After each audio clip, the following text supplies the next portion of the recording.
What is up, guys, and welcome back to a brand new video. Once again, we are back with F1 2020 Career Mode, episode number 12 for the British Grand Prix, and as you can tell by the title, we are due for a bit of a moist session. I think it's the first time we've had a wet race, so this will be a real test for not only our car but ourselves on this game to see if we can take the fight to the AI. Now, in the last episode, we had a lot of things to deal with. We had contract negotiations. We chose our second driver who was going to stick with us for the rest of the season. So make sure you check out the last episode to see who we signed. Though if you stick around long enough in this video, that'll become obvious, won't it? But so much was done in the last episode. I didn't want to make it too long, so I've saved a bit of the stuff that I did last episode for this one.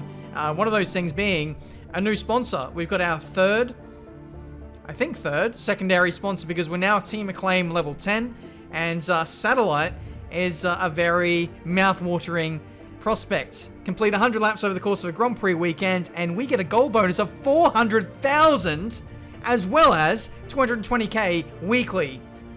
So head and shoulders above anything else, and that's actually pretty doable. We just have to make sure we do a lot of laps in practice. So let's see how that goes for a 77-day contract. If we can get the goal, that is massive. Absolutely massive. That's like our other two secondary sponsors combined, which is pretty outrageous. But other things as well which we need to take care of is just facilities, spending that coin. And one of those things we are going to do is quality control for the powertrain.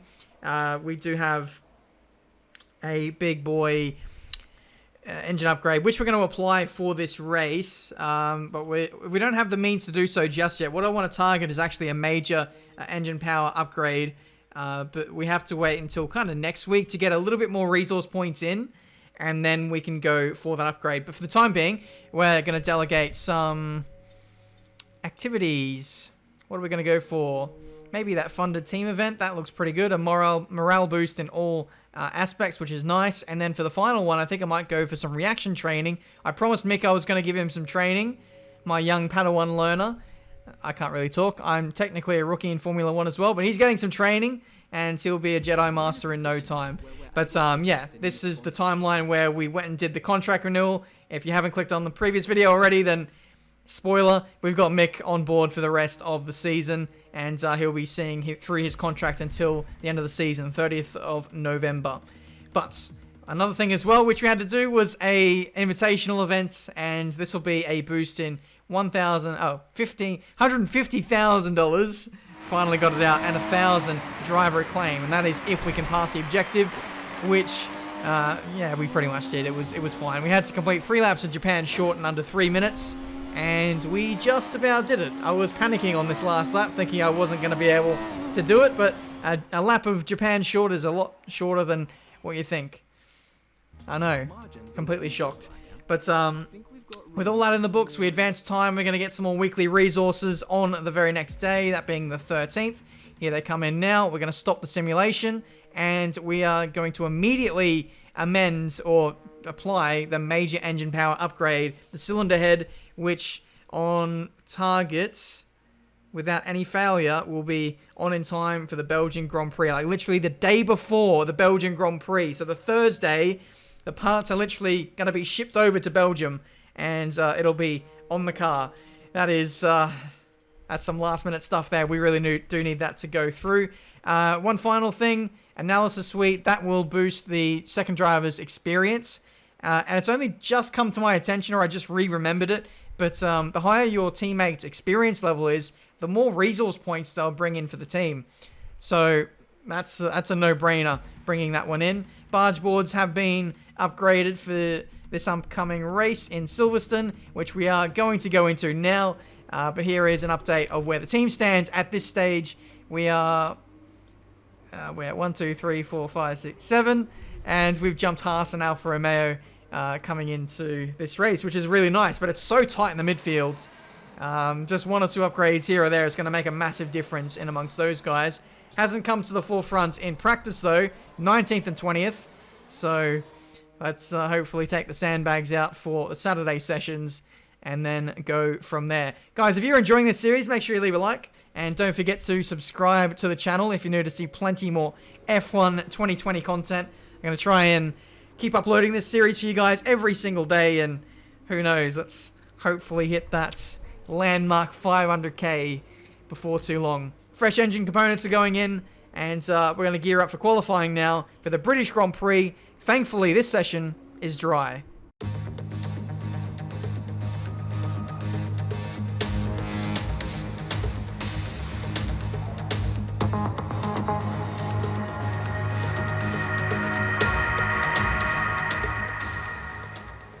Not really sure where Mick's car was in that intro sequence.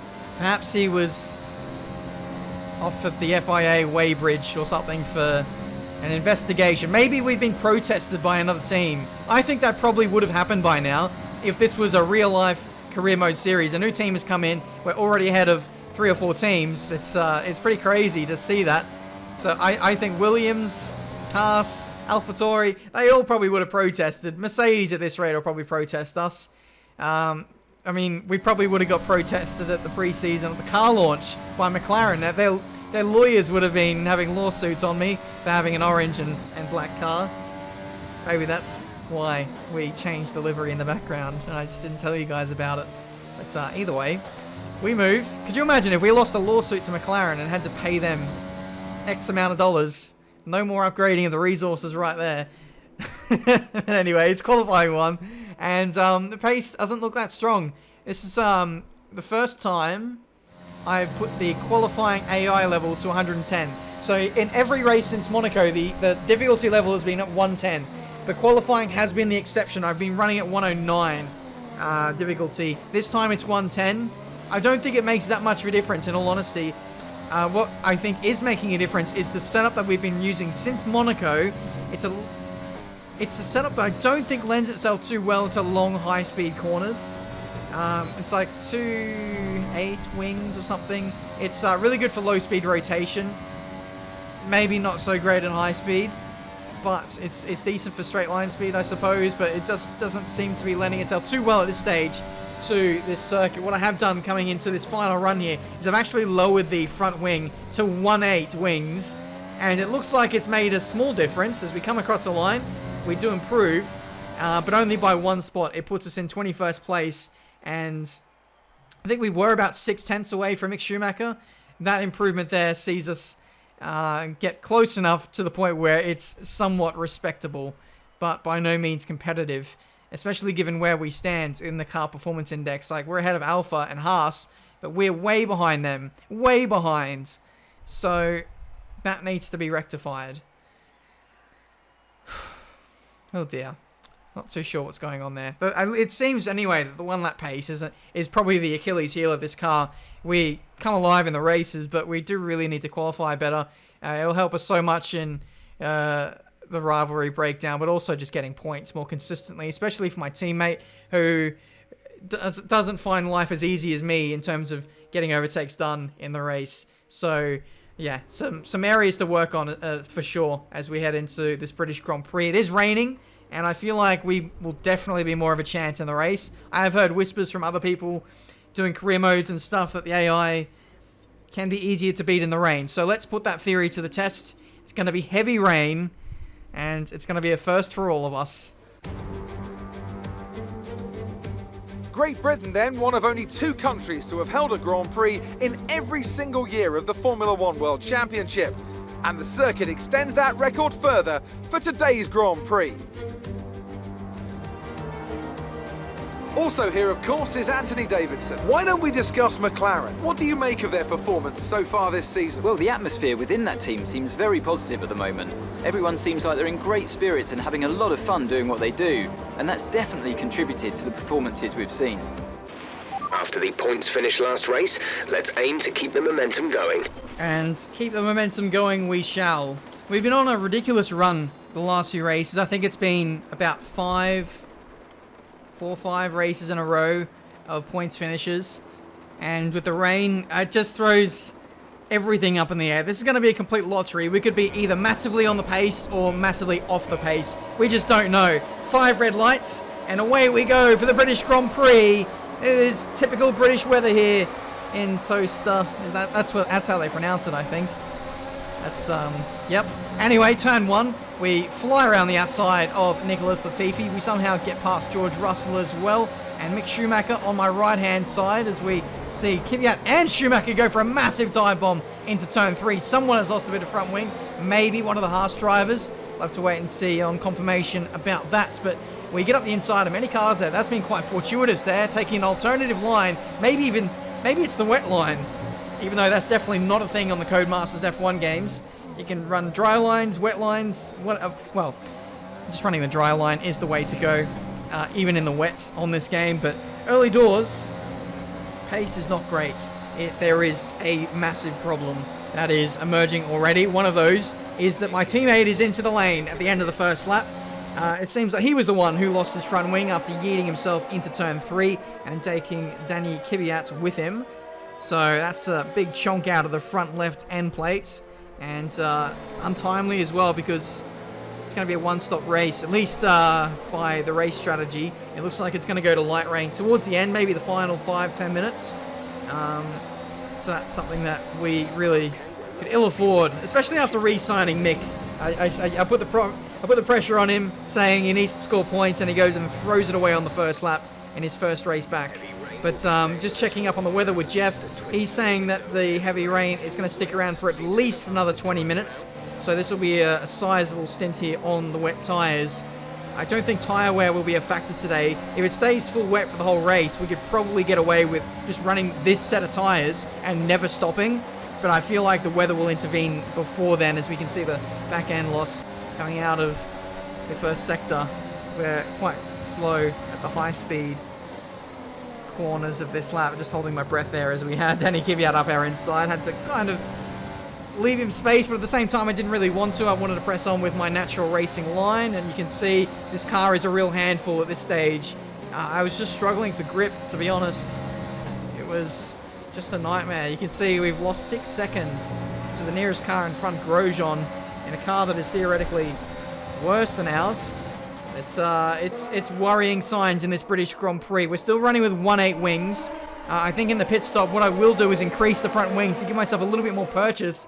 But at this stage, we're just getting nothing out of these tyres. It feels like they're not in the right operating window in terms of the temperature, because I've just got no grip at all.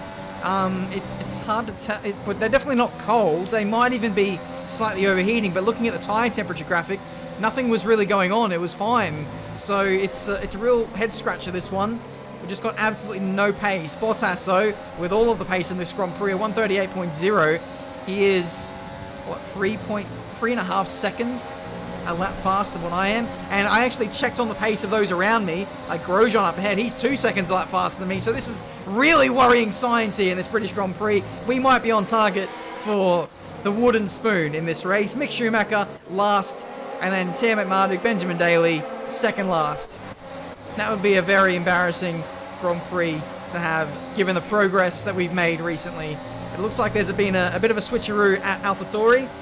Pierre Gasly getting in front of his teammate, and he's going to have a go at me, it seems. He goes up the inside into the fast right-hander. This is really awkward. I don't want to run side by side in corners like this, but this is where I'm the most weakest.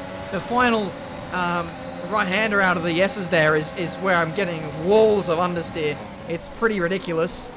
But looks like we're going to come in this lap. We've been struggling with tyre temp, or on this lap in particular, it's got a lot worse, and so we're getting out of here. We're getting out of the situation. We're going on to intermediate tyres. I don't even know if it's ready for intermediate tyres yet, but we just seem to be struggling, and if this continues, then we're going to be nowhere. So I've got to take the chance onto the inters, and we'll see if we can finish off the race on this tyre. That is, unless it doesn't go to dries towards the end. I don't think it will, to be honest. Just looking at the sky and the track, it's going to take a while to clear out fully. But Schumacher emerges in front of us. He's still on his wet weather tyres that he put on at the end of the first lap. So this isn't really for position, not unless it stays full wet. But it's pretty encouraging signs to see that we are faster than our teammates and putting in not purple, but personal best sectors on the new tyre. So that tells me that these tyres are suited to the current conditions But I literally asked Jeff, like literally not long before I made my stop, he said that the wets were still the optimal tyre. So he's either got no clue what he's talking about or he's lying. But either way, trying to get in front of our teammate Mick Schumacher here, getting a little bit of dirty air through the Magnus Beckett's Chapel section. And let's see if we can fly past him in Rich. Overtake is engaged as well. There is no DRS in wet conditions, so any overtakes you make in conditions like this, you really have to earn them, don't you, when you don't get that drag reduction system. Can we go for a dive bomb into the final kind of complex? Yes, we can. Finally got my words out, and we are up into 21st place. We're not last anymore, lads. Let's go. But we come across the line. That is a personal best by well over 2 seconds, and that is confirmation for the rest of the AI that they're like, all right, if Benjamin Daly is going 2 seconds a lap faster, then let's get off these tyres and go on to intermediate tyres. So, yeah, I'd imagine the other teams would have been keeping a very keen eye on me being the first one on inters. They saw that I was putting in personal bests, and now they're all reacting on the very next lap. We come to the end of this one, and we actually go purple in the third sector, so it seems that maybe we're coming alive a little bit, but at the same time, we'll see what everyone else can do on these intermediate tyres for the time being as we fast forward through this next lap. Surprisingly enough, we went purple in this sector as well, but that was pretty much as far as we got. We we didn't go purple anymore for the rest of this lap. We did go green through the middle and third sector as we improved by another 0.6, but nowhere near fastest lap of the Grand Prix material here. I don't imagine that would be the case, especially after what we showcased in the first stint. But yeah, for the rest of the race, we just settled into P16, which is where we were before the pit stop. The guys who stretched away at the start of the race, they were just pretty much uncatchable. They're just too far away, not unless there's a safety car. So for me, it's all about consolidating what we have, unless there is a safety car, as my teammate gets lapped by the Mercedes of Valtteri Bottas. Lewis Hamilton is following very closely behind on Bottas, so that might be a battle to watch in the closing laps of this British Grand Prix. I had a DRS failure, but that is absolutely fine because DRS will not be activated today in these conditions. Antonio Giovinazzi, though, is out of the Grand Prix with what seems to be an engine failure, so he pulls off to the side, and I was hoping that there would be a safety car at this moment. Unfortunately not. I think it might just be a little too close to the end of the Grand Prix. You got to remember the leaders are on lap 23, and with about 3 laps to go, that it normally is the cutoff point of when the safety car will come out. It's kind of like the point of no return, and it seems that we are past that. An ultimate lap of the Grand Prix, and you can see Pierre Gasly coming back at us here on the run into that's Copse, not Stowe. He gives us a friendly nudge at the apex, and he sees himself move up into P15, but then he completely makes a meal of the fastest section and gives the spot straight back to us. So P15 once again, and let's see if we can hold on. We seem to have really good straight line speed today. That's a positive. We were deploying all of our battery on the straights, and that's how we were keeping our track position today.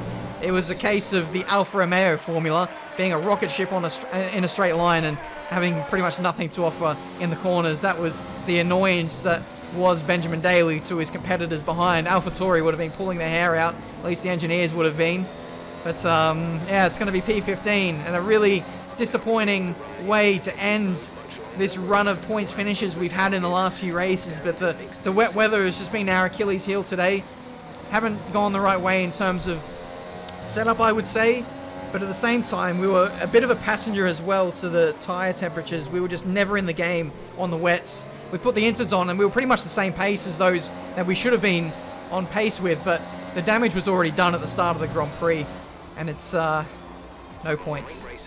So there we go. Driver of the day, though. So Mercedes have won it, and what a great race it was. So after a magnificent race, we can now see the drivers making their way to the podium. Once again, it's the Silver Arrows who take top spot. A well-earned victory for Mercedes. Mercedes OP once again. You might have seen it at the start of the video, but yeah, they're stretching away in the development race, and Ferrari, as predicted, are getting left by the wayside.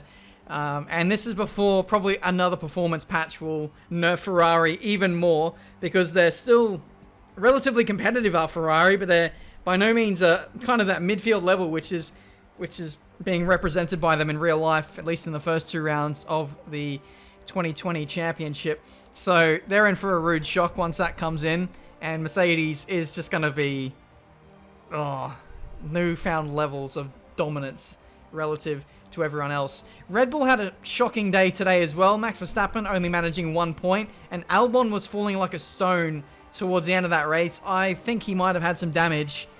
Imagine if the 2 Red Bulls came together. That could have been what happened. In all honesty, Red Bull should be pretty decent in the rain. But regardless, no points. We fall down in the driver's standings. I think Carlos Sainz overtook me, but we hold firm in the constructors in P7. We can't afford too many days like this, especially when we're making the gains that we are. It's just, a shame, but like these things are bound to happen every so often. It's a learning experience, and going forward, I'm going to make sure I have a setup that is viable to use on prolonged high-speed corners. That's something we need, and we also need a wet weather setup. So that's, oh my god, no sponsor bonuses there. That is devastating. Only 50k gained from this Grand Prix, as well as the weekly earnings. Oh, it's a shame. We didn't complete anywhere near the laps required, I think, for the big boy sponsor. But that is a shame. Anyway, guys, that is it for me for today's Grand Prix, today's episode of Career Mode. Leave a like if you enjoyed. Subscribe to the channel if you're new to see plenty more racing game content. If we continue the growth, we might be able to hit 500k maybe at the end of this month, but I would imagine things will naturally slow down as the hype for this game dies down. But yeah, I hope you guys have enjoyed this video nonetheless. We had some pretty good battles there with the AlphaTauris, but just so salty about not having the pace at the start of the Grand Prix and just falling off the back of the pack, as well as Mick Schumacher's woes today. That was not ideal. Let's bounce back with a vengeance in the next Grand Prix, which I believe is the Hungarian GP.